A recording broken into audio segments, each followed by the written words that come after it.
আপনারা সবাই জানেন যে কালকে এখানে একটা ডাবল মার্ডারের ঘটনা ঘটে গেছে। এই যে দেখেন, এখন লাশগুলো নেওয়ার জন্য আপনার এই যে পালংগুলো নিয়ে এসেছে, দেখছেন। এখন বিষয় হয়েছে, আমরা এখানে দেখেন এই যে ছোটো ভাইটা, কালকে আমরা তার সাথে কথা বলেছিলাম। এটা হলো যে মারা গেছে দুটা বোন, তার ছোটো ভাই। ওর বাবা কিন্তু নাই, আর ওর মা থেকেও নাই। তো আজকে একদম অসহায় ফ্যামিলিটা, ঠিক আছে। চলুন আমরা একটু যদি এদিকে যাই, যেখানে এদিকে আসো ভাই, একটু এদিকে আসো।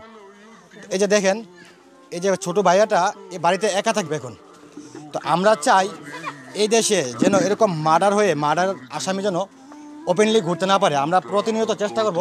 এই যে দেখেন, এই ভাইয়াটা, এ হলো ছোটো ভাইয়াটা। ভাই এদিকে দাঁড়াও। কালকে যে এই তোমার বোনকে মারছে, ঠিক আছে, এটা তোমার বোন জামাই না? জি। আচ্ছা, তাদের বাড়ি কোথায় যেন? বাড়ি হচ্ছে আপনার জামতলি। জামতলি। জি। এই জামতলি। ওর বাবার নাম বলতে পারো? জি, বাবার নাম হচ্ছে ফারুক। ফারুক। ওরা কো ভাই বলতে পারো? 5 ভাই। 5 ভাই। নাম জানো? জি। বলো তো। ফারুক হচ্ছে বাবার নাম। ফারুক, জাকির, নাগির, জসিম, ওয়াসিম। ওয়াসিম। জি।